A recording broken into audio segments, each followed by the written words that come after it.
Hello student, welcome to study with the channel. आज मैं आपके लिए करंट अफेयर का सेशन लेकर आ गया हूँ जो डेली सुबह 7 बजे आपको मिलेगा। डेली सुबह 7 बजे आप लोग इस सेशन को प्रीमियर देख सकते हैं। आपका जो भी टाइम सूटेबल हो आप उस टाइम देखा करिए, लेकिन बस एक चीज़ हमेशा याद रखिएगा स्टूडेंट कि जब भी आप किसी चीज़ को देखो, देखिए एक चीज़ याद रखिए जो मैं आपको आज के लिए आज का ज्ञान कह सकते हो या आज की बातें कह सकते हो।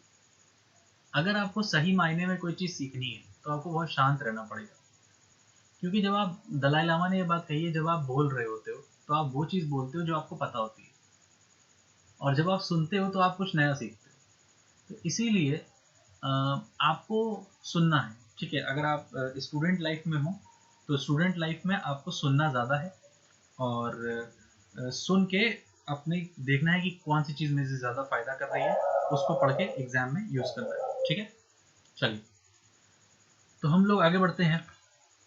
सबसे पहला हमारा जो देखिए करंट अफेयर जो है वो पैराग्राफ के फॉर्मेट में भी हो सकता है, एमसीक्यू के फॉर्मेट में भी हो सकता है। हर फॉर्मेट में मैं आपको सिखाऊंगा करंट अफेयर कैसे पढ़ा जाता है। मैं आपको करंट अफेयर पढ़ने का थोड़ा तरीका बदलूंगा। ठीक है, चलिए। मैं आपसे पहले भी कह चुका है, एसएससी, बैंक और रेलवे के एग्जाम में 3 चीजें इंपॉर्टेंट है: कब हुआ, क्या हुआ, कहाँ हुआ। कैसे और क्यों हमें मतलब नहीं, कैसे और क्यों यूपीएससी का क्वेश्चन है। वर्ल्ड ट्यूबरक्लोसिस डे, अभी बीच में ट्यूबरक्लोसिस की एक रिपोर्ट आई है गवर्नमेंट के द्वारा, लेकिन उस ट्यूबरक्लोसिस की रिपोर्ट को हमें स्टडी नहीं करना है, वो गवर्नमेंट एग्जाम है। एग्जाम में पूछा सकता है कि वर्ल्ड ट्यूबरक्लोसिस डे होता कब है, तो वर्ल्ड ट्यूबरक्लोसिस डे होता है 24 मार्च को।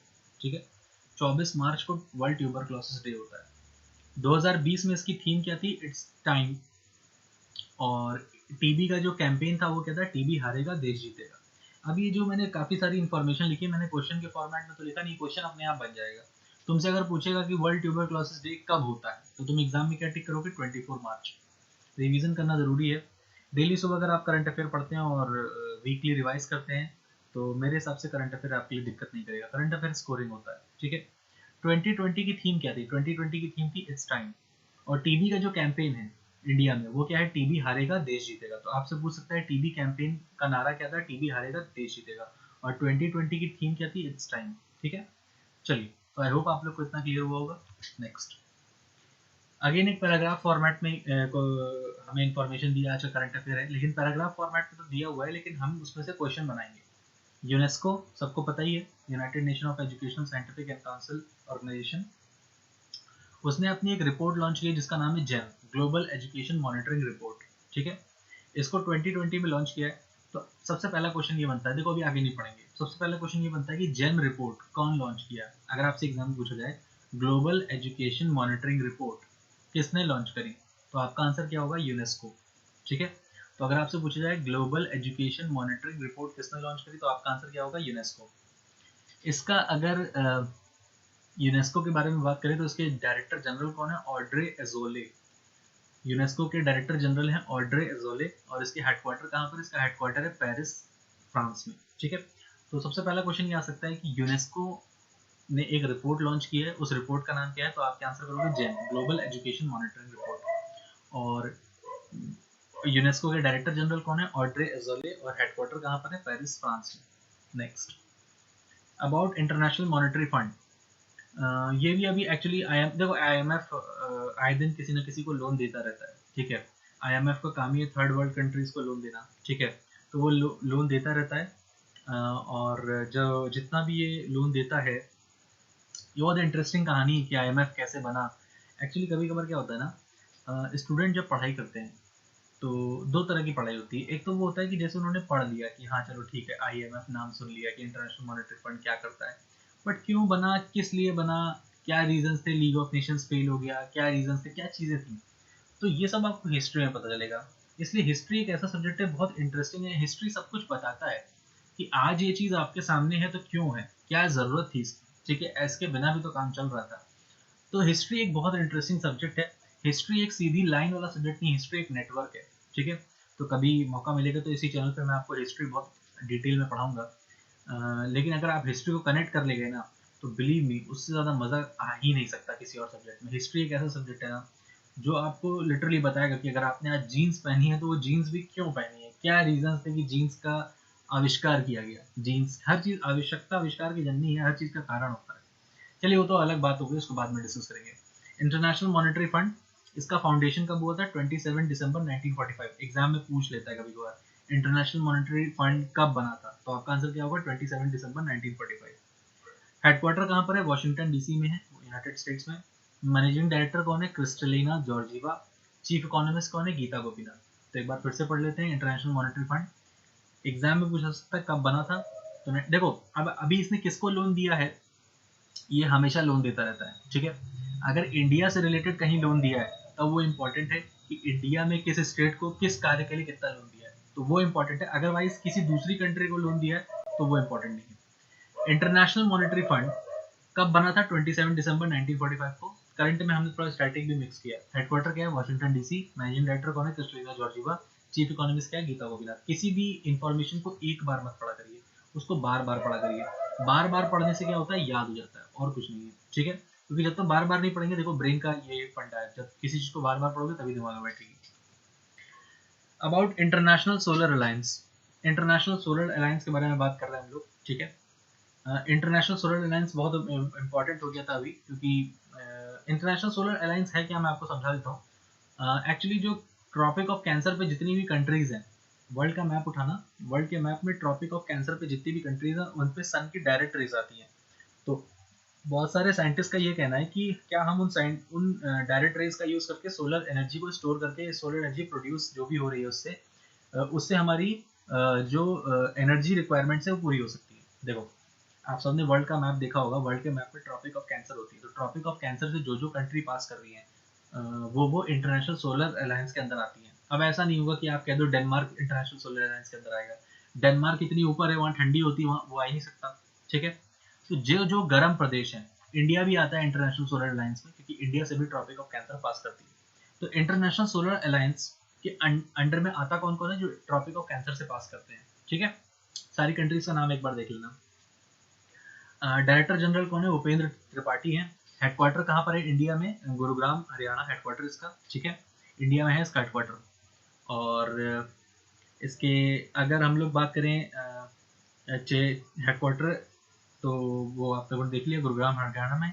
इसका भी नेशनल थर्मल पावर एनटीपीसी के साथ कुछ पैक्ट हुआ था, वो पैक्ट हमें जानने की जरूरत नहीं है। एनटीपीसी के बारे में आप लोग जान सकते हैं, national thermal power corporation of India.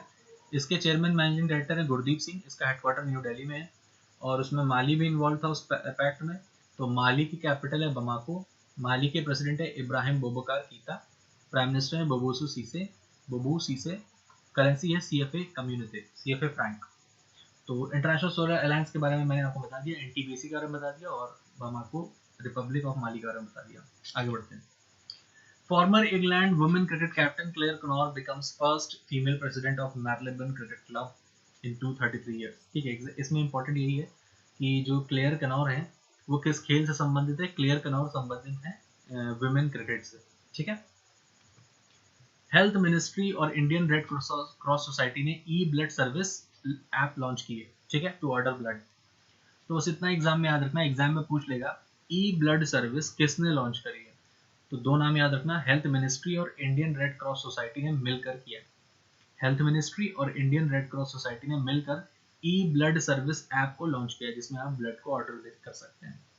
तो एग्जाम में बस ऐसे ही पूछेगा ई ब्लड सर्विस किस ऐप किसके द्वारा लॉन्च की गई है, तो दो नाम याद रखना। मैं आपसे वही बात बार बार कह रहा हूँ, कब हुआ, क्या हुआ, कहाँ हुआ, क्यों हुआ, कैसे हुआ, ये यूपीएससी का क्वेश्चन है। डिटेल में चाहो तो पढ़ लेना, ठीक है, आपके पास टाइम हो सकता है। आगे बढ़ते हैं और उसी को बार बार देखते रहना, आ जाएगा। अब कुछ डेज के बारे में बात कर लेते हैं। International day of seafarer 2020 25 जून को है, ठीक है। International day of seafarer, आपको पता ही होगा कि सी फेयर क्या है, मैरीटाइम से रिलेटेड है ये लोग, ठीक है। वैसे याद रखना, international day of seafarer कब होता है? 25 जून को। इंटरनेशनल मैरीटाइम ऑर्गेनाइजेशन के बारे में बता दो, क्योंकि सी फेयर के बारे में आया है तो इंटरनेशनल मैरीटाइम ऑर्गेनाइजेशन के बारे में बताना पड़ेगा। आईएमओ का हेडक्वार्टर कहाँ पर है? लंदन में है, और सेक्रेटरी जनरल कौन है? किटैक लिम, ठीक है। ये सब याद करने वाली बातें, इनको याद ही करना पड़ेगा, बार बार रिवाइज करोगे तब अपने आप याद हो जाएगा। कभी कभार ऐसा होता है कि एक बार देखा भी हुआ होता है तो एग्जाम में ऑप्शन देख के याद आ जाता है।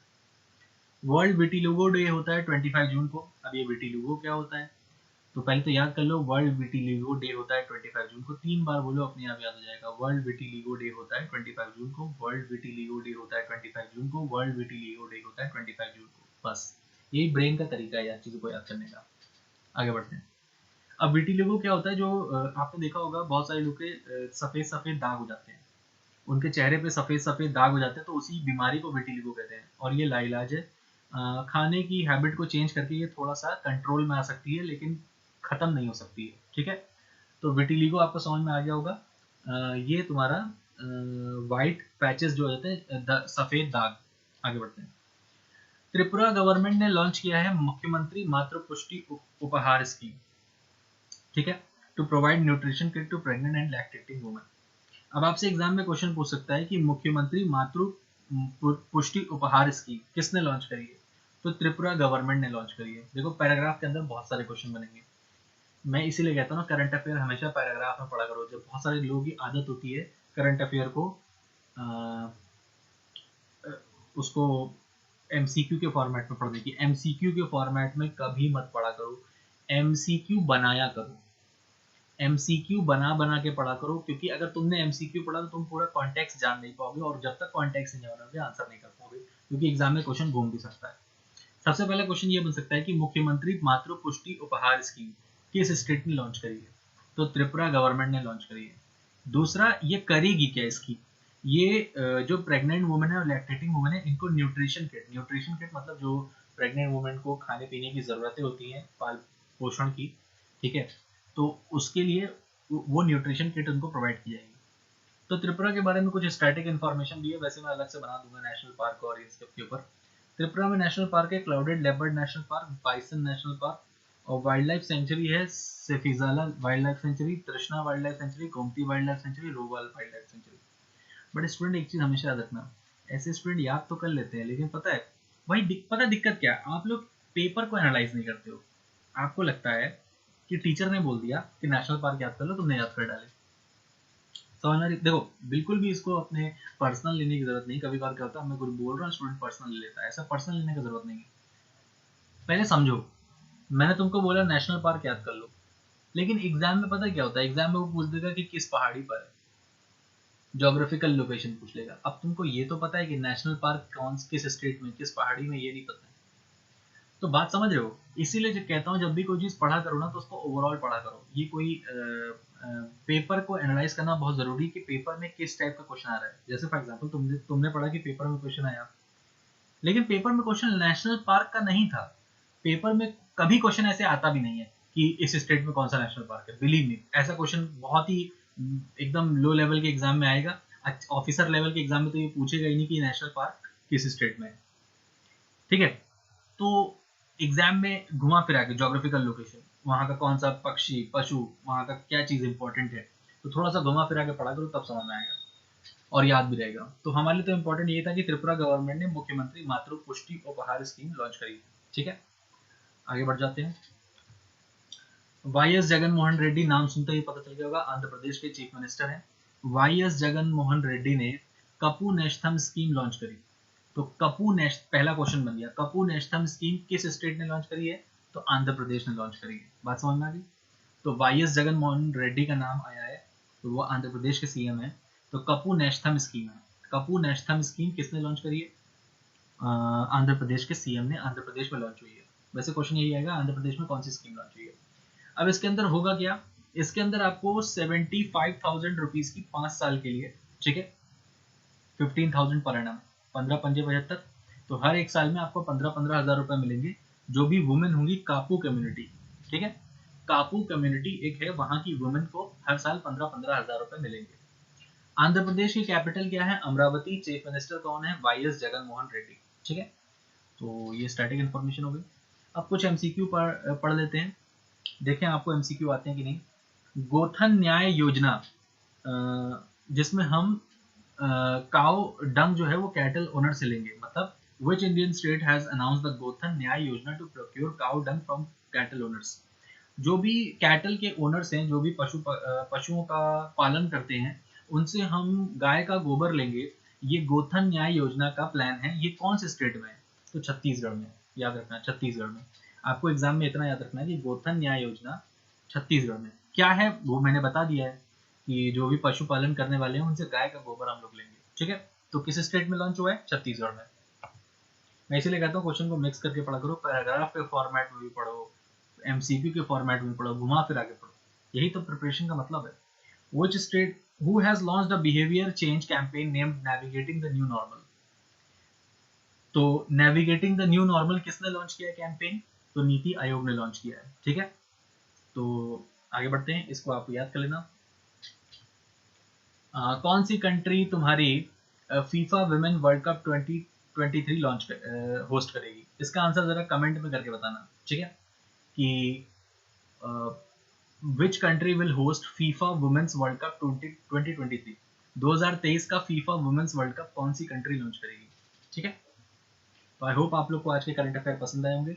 डेली सुबह 7 बजे लाइव मैं यहाँ पर करंट अफेयर पढ़ाता हूँ। आप लोग इस वीडियो को लाइक जरूर कर देना, शेयर जरूर कर देना और चैनल को सब्सक्राइब कर लो, ठीक है। जहाँ जहाँ जिस भी व्हाट्सएप ग्रुप में हो, जिस भी फेसबुक ग्रुप में हो, जहाँ पर भी हो, वीडियो को शेयर करो और ज़्यादा से ज़्यादा लोग बोलो इसको सब्सक्राइब करें, क्योंकि मैं जो कंटेंट आपको दे रहा हूँ ना वो बहुत एग्जाम रेलेवेंट है, जो एग्जाम में आपको फायदा करेगा। तो इस चैनल पे अगर आप जुड़े रहेंगे तो इस चैनल पे आपको वो चीज़ें मिलेंगी जो जो आपके लिए एग्जाम के लिए, अगर आप एग्जाम में जाएंगे तो आप हाँ फील करेंगे, हाँ सर ने बताया था वो आया, ठीक है। चलिए, तो आगे मिलते हैं नेक्स्ट 28 जून को, ठीक है। Thank you.